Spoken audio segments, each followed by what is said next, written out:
ঢাকা চট্টগ্রাম মহাসড়কে সরকারি নিষেধাজ্ঞা উপেক্ষা করে দূরপাল্লার যানবাহন সহ সব ধরনের গণপরিবহনের যাতায়াতে বিঘ্ন সৃষ্টি করছে সিএনজি ট্যাক্সি, ব্যাটারি চালিত রিক্সা, লেগুনা ট্রাক্টর সহ বিভিন্ন অবৈধ গাড়ি।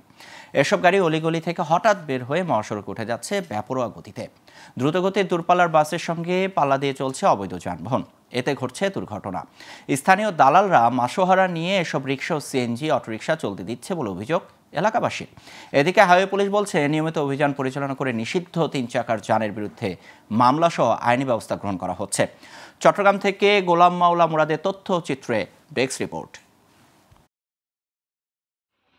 চট্টগ্রামের সীতাকুণ্ডে ঢাকা চট্টগ্রাম মহাসড়কে অবৈধ 3 হুইলার ও ব্যাটারি চালিত অটোরিকশার কারণে বাড়ছে যানজট ও মারাত্মক দুর্ঘটনা। সীতাকুণ্ড থেকে ভাটিয়ারি পর্যন্ত 25 কিলোমিটার সড়কে চলছে 1.5 শতাধিক নিষিদ্ধ যান। এইসব যানবাহন একে অন্যের সঙ্গে প্রতিযোগিতা করতে গিয়ে কখনো মাঝ সড়ক দিয়ে আবার কখনো উল্টো পথে চলাচল করছে।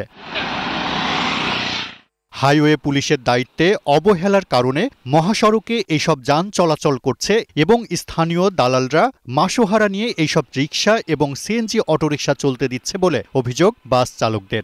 সিএনজিগুলো হঠাৎ করে বের করে আমরা ওগুলা স্কুল বাইনে হঠাৎ করে বের করে দাঁড়িয়ে যায় এবং আমাদের জন্য ওরা অনেক অত্যাচারী। ওদের তো কোনো দক্ষতাই নেই, রাস্তায় উঠে ওদের কোনো দক্ষতা নেই এবং ওরা কোনো কিছু না জানিয়ে রাস্তায় উঠে যায় আর কি। দিনের গাড়ি একটা অ্যাক্সিডেন্ট হচ্ছে, জোরাম দল মারে রোডের বাইরে ফেলা দিয়েছে।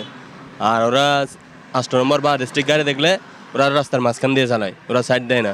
সিএনজি অটোরিকশার কারণে বৈধ যানবাহনের গন্তব্যে পৌঁছাতে 2 থেকে 3 গুণ বেশি সময় লাগে।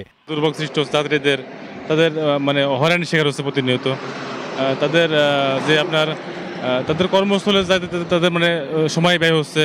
অটোরিকশা চালকরা বলেন, মহাসড়কে 3 চাকার অবৈধ যানবাহনের কোনো অনুমতি নেই, কিন্তু জীবিকার তাগিদে জীবনের ঝুঁকি নিয়ে তারা মহাসড়কে যান। আমরা তো ডিলারে চাকরি করে এখন গাড়ি নিয়ে আসছে, এখন ডিলারে বলছে আমরা আসছি কারণ এখন কি করবো, আমরা তো ফের তাগিদে চালাচ্ছি, চিনলে তো আমাদের ফের চলবে না।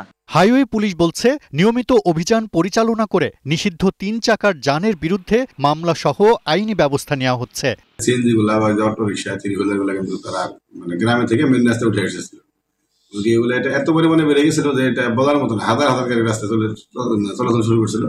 কিন্তু আমরা এখন আবার নিয়মিত অভিযান শুরু করেছি। আমরা এখন প্রসিকিউশন দিচ্ছি, আটক করতেছি গাড়ি। থানায় নিচে এখন গাড়ি আটক আছে, দেখতে পারেন।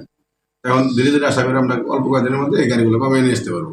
ঢাকা চট্টগ্রাম মহাসড়ক থেকে অবৈধ 3 হুইলার বন্ধ করা না গেলে দুর্ঘটনার হার বাড়বে বলে মনে করেন স্থানীয়রা। Global television news desk.